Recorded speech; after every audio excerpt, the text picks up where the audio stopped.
गुरुर्ब्रह्मा गुरुर्विष्णु गुरुदेवो महेश्वरा गुरुर्साक्षात् परब्रह्म तस्मै श्री गुरुवे नमः। ओं गजाननं भूतगणातिसेवितं कपितजम्बुफलचारुभक्षणं उमासुतं शोकविनाशकारिकं नमामि विघ्नेश्वरपादपङ्कजं। बोलो शंकर भगवान की जय। आज हम आपको शिव महापुराण की कथा सुनाएंगे और शिव पुराण की कथा के बीच बीच में आपको अनमोल उपाय भी बताए जाते हैं, तो आप कथा को बड़े ध्यानपूर्वक सुने। आज हम आपको भगवान शंकर का इंद्र रूप धारण करके उपमन्यु के भक्ति भाव की परीक्षा लेना, उन्हें क्षीर सागर आदि देकर बहुत से वरदान देना और अपना पुत्र मानकर पार्वती के हाथ में सौंपना, कृतार्थ हुए उपमन्यु का अपनी माता के स्थान पर लौटना। ये कथा विस्तार पूर्वक सुनाते हैं। आप सभी मन को एकाग्र करते हुए शांतिपूर्वक कथा श्रवण करें और धर्म लाभ प्राप्त करें। वायुदेव बोले, उपमन्यु के तप से संतप्त होते हुए शरीर वाले सभी श्रेष्ठ देवता शीघ्र ही वैकुंठ पहुँचे और उन्होंने प्रणाम करके विष्णु को वह सब बताया। तब उनकी बात सुनकर वे भगवान पुरुषोत्तम, ये क्या है, ऐसा सोचकर और उसका कारण जानकर महेश्वर के दर्शन की इच्छा से शीघ्र ही मंदर पर्वत पर गए तथा महाशिव जी को देखकर उन्हें प्रणाम करके हाथ जोड़कर इस प्रकार कहने लगे। विष्णु बोले कि हे भगवान उपमन्यु, इस नाम से प्रसिद्ध कोई ब्राह्मण दूध के लिए अपनी तपस्या से सबको जला रहा है, उसे रोकिए। वायुदेव बोले, विष्णु का ये वचन सुनकर भगवान महेश्वर ने कहा, मैं उस बालक को रोकूंगा, आप अपने लोगों को जाइए। शिव जी का ये वचन सुनकर देवताओं के प्रिय वे विष्णु उन सभी देवताओं को आश्वासन देकर अपने लोक को चले गए। तदंतर भगवान विष्णु के अनुरोध करने पर श्री शिव जी ने पहले इंद्र का रूप धारण करके उपमन्यु के पास जाने का विचार किया। फिर श्वेत ऐरावत पर आरूढ़ हो स्वयं देवराज इंद्र का शरीर ग्रहण करके भगवान सदाशिव, देवता, असुर, सिद्ध तथा बड़े बड़े नागों के साथ उपमन्यु मुनि के तपोवन के ओर चले। उस समय वह ऐरावत दाई सूंड में चंवर लेकर सचे सहित दिव्य रूप वाले देवराज इंद्र को हवा कर रहा था और बाई सूंड में श्वेत छत्र लेकर उन पर लगाए चल रहा था। इंद्र का रूप धारण किए उपमा सहित भगवान सदाशिव उस श्वेत छत्र से उसी तरह सुशोभित हो रहे थे जैसे उदित हुए पूर्ण चंद्रमंडल से मंदराचल शोभायमान होता है। इस तरह इंद्र के स्वरूप का आश्रय ले परमेश्वर शिव उपमन्यु के उस आश्रम पर अपने उस भक्त पर अनुग्रह करने के लिए जा पहुँचे। इंद्र रूपधारी परमेश्वर शिव को आया देख मुनियों में श्रेष्ठ उपमन्यु मुनि ने मस्तक झुकाकर प्रणाम किया और इस प्रकार कहा। उपमन्यु बोले, देवेश्वर जगन्नाथ भगवान देव शिरोमणि, आप स्वयं यहाँ पधारे, इससे मेरा यह आश्रम पवित्र हो गया। वायुदेव बोले, ऐसा कहकर हाथ जोड़े हुए खड़े हुए उन द्विज की ओर देखकर इंद्र रूपधारी शिवजी गंभीर वाणी में कहने लगे। इंद्र रूपधारी से बोले, उत्तम व्रत का पालन करने वाले धौम्य के बड़े भैया उप महामुनि उपमन्यु में तुम्हारी इस तपस्या से बहुत संतुष्ट हूँ। तुम वर मांगो, मैं तुम्हें संपूर्ण अभिष्ट वस्तुएं प्रदान करूँगा। वायु देवता कहते हैं, उन इंद्रदेव के ऐसा कहने पर उस समय मुनि प्रवर उपमन्यु ने हाथ जोड़कर कहा, भगवान, मैं भगवान शिव की भक्ति मांगता हूँ। यह सुनकर इंद्र ने कहा, क्या तुम मुझे नहीं जानते? मैं समस्त देवताओं का पालक और तीनों लोकों का अधिपति इंद्र हूँ। सब देवता मुझे नमस्कार करते हैं। ब्रह्मऋषि, मेरे भक्त हो जाओ, सदा मेरी ही पूजा करो, तुम्हारा कल्याण हो। मैं तुम्हें सब कुछ दूंगा। निर्गुण रुद्र को त्याग दो। उस निर्गुण रुद्र से तुम्हारा कौन सा कार्य सिद्ध होगा, जो देवताओं के पंक्ति से बाहर होकर पिशाच भाव को प्राप्त हो गया है। वायु देवता कहते हैं, ये सुनकर पंचाक्षर मंत्र का जप करते हुए वे मुनि उपमन्यु इंद्र को अपने धर्म में विघ्न डालने के लिए आया हुआ जानकर बोले। उपमन्यु ने कहा, यद्यपि तुम भगवान शिव के निंदा में तत्पर हो, तथापि इसी प्रसंग में परमात्मा महादेव जी के निर्गुणता बताकर तुमने स्वयं ही उनका संपूर्ण महत्व स्पष्ट रूप से कह दिया। तुम नहीं जानते हो कि भगवान रुद्र संपूर्ण देवेश्वरों के भी ईश्वर हैं, ब्रह्मा विष्णु और महेश के भी जनक हैं तथा प्रकृति से परे हैं। ब्रह्मादि लोग उन्हीं को सत असत, व्यक्त अव्यक्त, नित्य एक और अनेक कहते हैं। अतः मैं उन्हीं से वर मांगूंगा, जो युक्तिवाद से परे तथा सांख्य और योग के सारभूत अर्थ का ज्ञान प्रदान करने वाले हैं। तत्वज्ञानी पुरुष उत्कृष्ट जानकर जिनकी उपासना करते हैं, उन भगवान शिव से ही मैं वर मांगूंगा।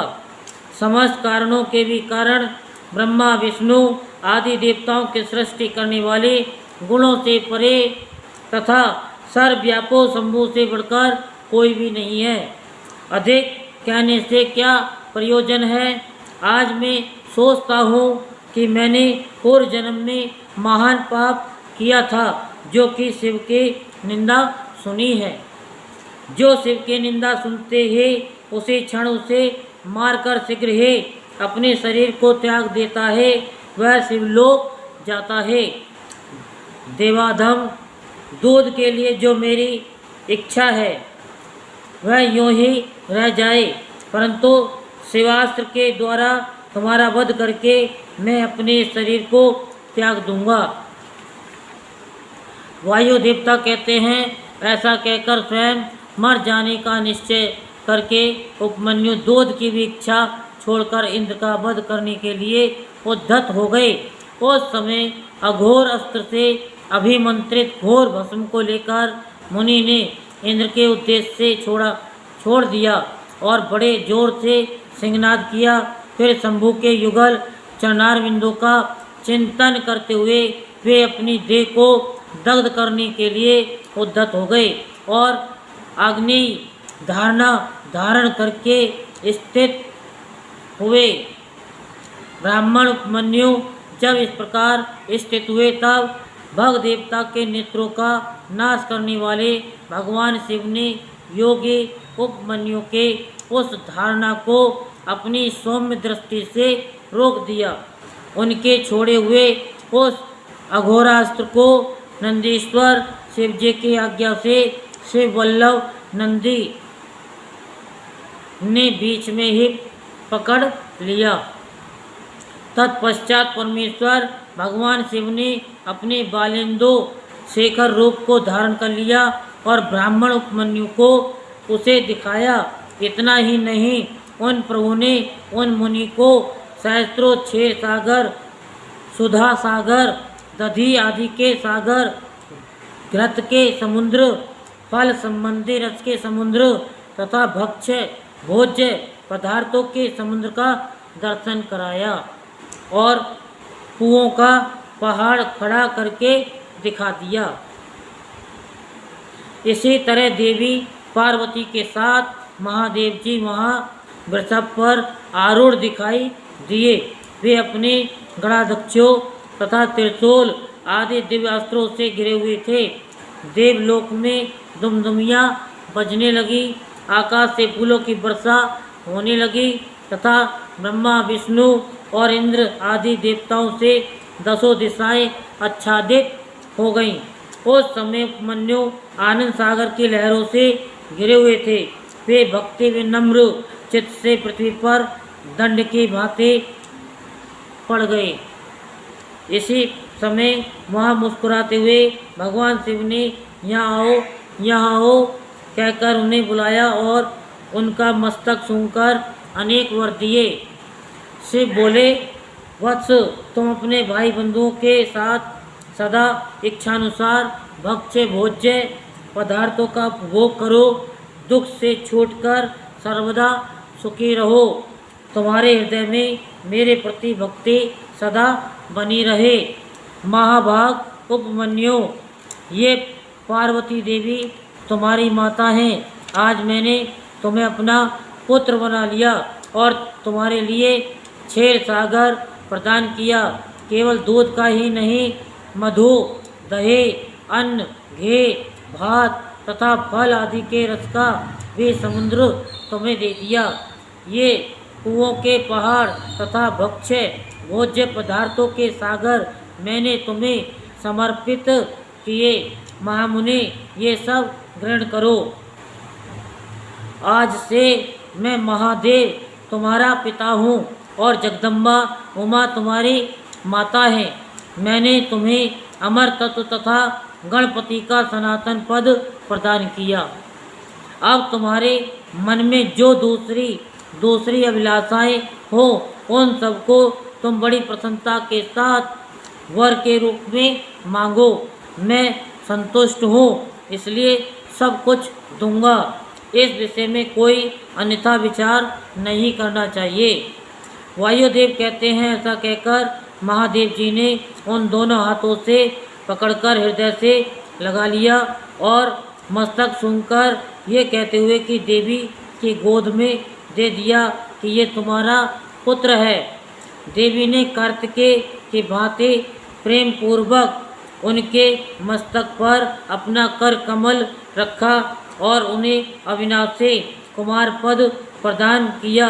क्षीर सागर ने भी साकार रूप धारण करके उनके हाथ में अनश्वर पिंडीभूत स्वादिष्ट दूध समर्पित किया।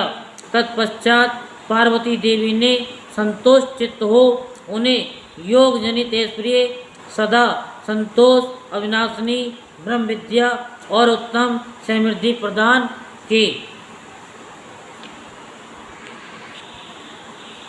तदंतर उनके तपों में तेज को देखकर प्रसन्नचित हुए शंभु ने उपमन्यु मुनि को उन्हें दिव्य वरदान दिया।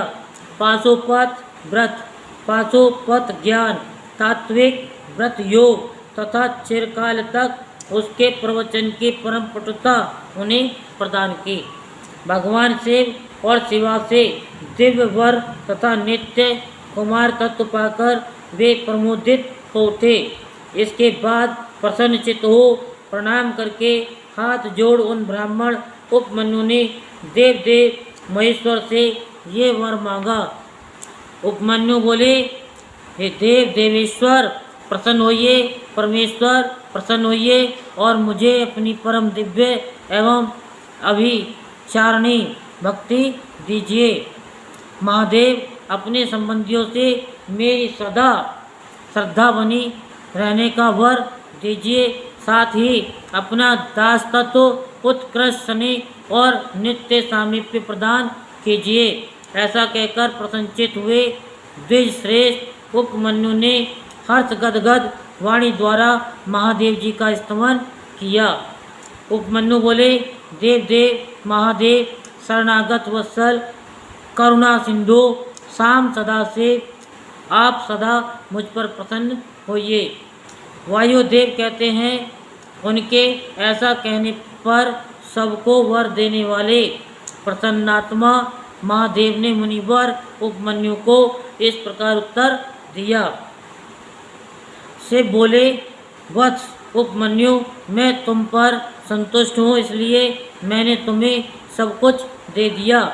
ब्रह्म से तुम मेरे सुदृढ़ भक्त हो, क्योंकि इस विषय में मैं तुम्हारी परीक्षा ले ली है। इस विषय में मैंने तुम्हारी परीक्षा ले ली है। तुम अजर अमर, दुख रहित, यशस्वी, तेजस्वी और दिव्य ज्ञान से संपन्न हो। द्विश्रेष्ठ तुम्हारे बंधु बांधव, कुल तथा गोत्र सदा अक्षय रहेंगे। मेरे प्रति तुम्हारी भक्ति सदा बनी रहेगी। विप्रवर, मैं तुम्हारे आश्रम में नित्य निवास करूँगा। तुम मेरे पास सानंद विचरोगे। ऐसा कहकर उपमन्यु को अभिष्ट वर दे करोड़ों सूर्य के समान तेजस्वी भगवान महेश्वर वहीं अंतर्ध्यान हो गए।